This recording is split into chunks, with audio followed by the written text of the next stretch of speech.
Ah, l'âme sœur, c'est une idée qui nous poursuit depuis toujours, non? Des mythes les plus anciens jusqu'aux séries qu'on regarde aujourd'hui, cette notion qu'il existe quelque part une personne parfaite juste pour nous, elle est absolument partout. Mais posons-nous la question, sérieusement, est-ce que ça existe vraiment, cette personne unique, cette moitié parfaite?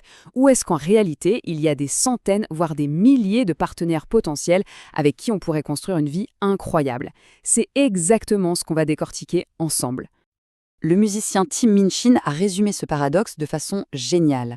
Dans une chanson qu'il a écrite pour sa femme, qu'il a rencontrée au lycée, il se moque un peu de cette idée d'avoir trouvé son unique âme sœur.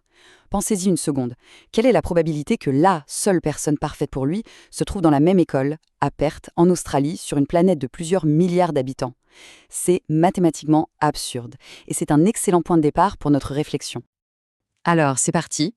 On met le romantisme de côté un instant et on va aborder cette question avec une froideur presque chirurgicale, celle des mathématiques. Accrochez-vous, ça va être très rationnel. Objectivement, Tim Minchin a carrément raison. Quand on y pense, les barrières sont partout. La géographie, la langue, notre âge, notre cercle social. Notre bassin de partenaires potentiels, ce n'est pas 8 milliards de personnes, c'est une toute petite fraction de ce chiffre.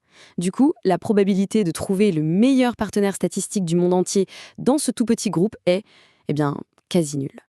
Face à ce casse-tête, les mathématiciens ont une solution assez étonnante, qu'on appelle le problème de la secrétaire. Imaginez que vous allez rencontrer 100 partenaires potentiels au cours de votre vie. La stratégie optimale, statistiquement, c'est de rencontrer les 37 premiers sans jamais s'engager. C'est votre phase de test, en quelque sorte. On identifie juste qui est le meilleur de ce premier groupe. Et ensuite, on continue les rencontres et on choisit la toute première personne qui surpasse ce premier champion. C'est un algorithme, c'est froid oui, mais ça donne les meilleures chances mathématiques de trouver le meilleur partenaire du groupe entier. C'est fou, non ? Mais bon, soyons honnêtes, est-ce que l'amour peut vraiment se résumer à un algorithme? Le philosophe Slavoj Žižek nous rappelle que non. Pour lui, l'amour, c'est un peu comme la foi. Réfléchissez-y.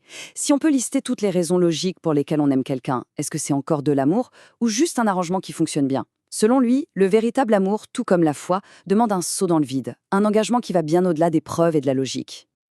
Allez, on laisse tomber les maths pour se tourner vers quelque chose de beaucoup plus tangible, la science de l'attirance. Comment ça marche, concrètement, dans notre corps, à travers nos 5 sens? Notre cerveau, c'est une machine d'évaluation hyper sophistiquée. Avant même qu'on ait échangé un seul mot, il utilise nos sens comme des capteurs pour scanner un partenaire potentiel à la recherche d'indices.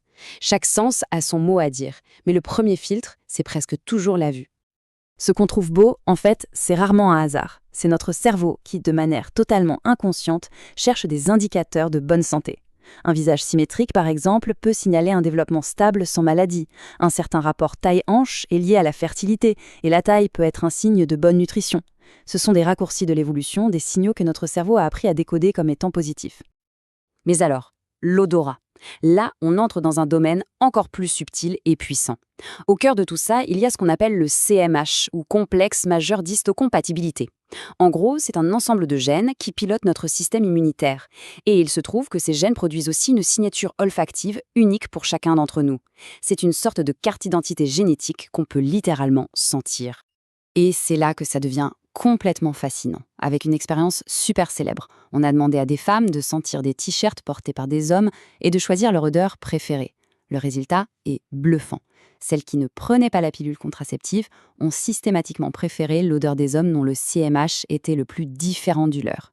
C'est un mécanisme de l'évolution génial pour assurer que les enfants auront un système immunitaire diversifié.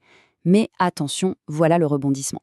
Les femmes qui prenaient la pilule, elles, préféraient l'odeur des hommes génétiquement similaires. Leur corps, croyant en quelque sorte être enceinte, cherchait la proximité génétique de la famille. C'est une preuve incroyable que notre biologie, et même ce qu'on consomme, peut complètement changer les règles de l'attirance. Bon, on a vu les déclencheurs externes, maintenant allons voir ce qui se passe à l'intérieur, dans les coulisses, les réactions chimiques dans notre cerveau quand on tombe amoureux. Les scanners cérébraux, eux, sont formels. Quand on tombe amoureux, une zone précise du cerveau s'allume de 1000 feux, le circuit de la récompense. Cette zone, qui est inondée d'une hormone appelée la dopamine, est exactement la même qui s'active lors d'une addiction. Au début, l'amour est donc littéralement une forme de dépendance. Ça explique ce désir intense, ce besoin quasi physique de l'autre. Chaque étape d'une relation correspond à un cocktail chimique différent dans notre cerveau. Au tout début, c'est le grand rush d'adrénaline et de cortisol. Le cœur qui bat la chamade, les mains moites, ce stress un peu excitant. Puis, au bout de quelques mois, le niveau de sérotonine chute, ce qui explique les pensées obsessionnelles, l'impression de ne plus pouvoir se concentrer que sur cette personne. Et enfin, si la relation s'installe dans la durée, l'ocytocine et la vasopressine, qu'on surnomme les hormones de l'attachement, prennent le relais.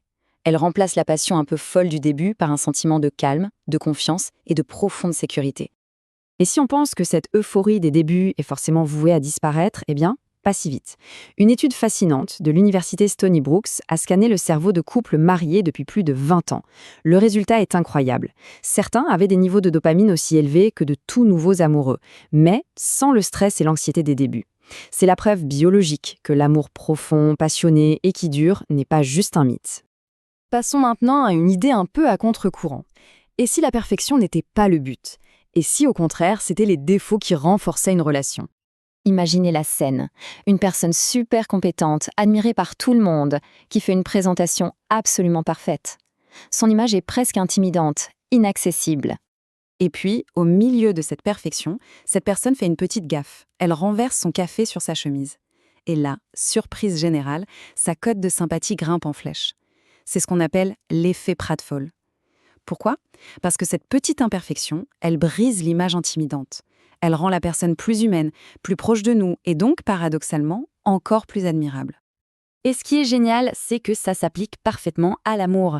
Loin de chercher la perfection, c'est l'acceptation des défauts de l'autre qui construit la véritable intimité. On appelle parfois ça le phénomène Michel-Ange, l'idée de voir le potentiel chez l'autre et de l'aider à sculpter la meilleure version de lui-même avec ses imperfections. Au fond, ce sont ces défauts partagés qui rendent une relation unique et profondément humaine. Alors, au final, qu'est-ce qu'on retient de tout ça ? Essayons de rassembler toutes les pièces du puzzle, les maths, la biologie, la psychologie, pour répondre à notre question de départ. Pour conclure, il y a un concept en économie qui est super utile ici, l'optimisation de Pareto. Imaginez que vous cherchez un partenaire qui soit à la fois passionnant, stable et riche. L'optimisation de Pareto nous dit qu'à un certain point, on ne peut pas avoir plus de passion sans sacrifier un peu de stabilité, ou inversement. Il n'existe donc pas de partenaire parfait qui maximise toutes les qualités. Il existe plutôt un ensemble de partenaires optimaux, chacun offrant un compromis différent. Le but n'est pas de trouver le meilleur, mais de trouver le meilleur compromis pour soi. Et ça nous ramène tout droit à la chanson de Tim Minchin. L'amour qu'on choisit de construire avec quelqu'un est infiniment précieux, il est unique. Mais ça n'enlève rien au fait que, statistiquement, il existe des milliers d'autres personnes avec qui une histoire tout aussi merveilleuse, bien que différente, aurait été possible. Finalement, le bon vieux dicton « un tien vaut mieux que deux tu l'auras » prend ici tout son sens. Dans un monde où les options semblent infinies, la recherche d'un idéal mythique est souvent une source de frustration. La vraie clé du bonheur en amour, ce n'est peut-être pas de trouver, mais de choisir, et de cultiver ce choix chaque jour. Et tout ça, ça nous laisse avec une dernière question. Une question pour la route. Si le but n'est pas de trouver la personne parfaite, alors qu'est-ce que ça veut dire vraiment de s'efforcer de construire ensemble une relation qui le devient ?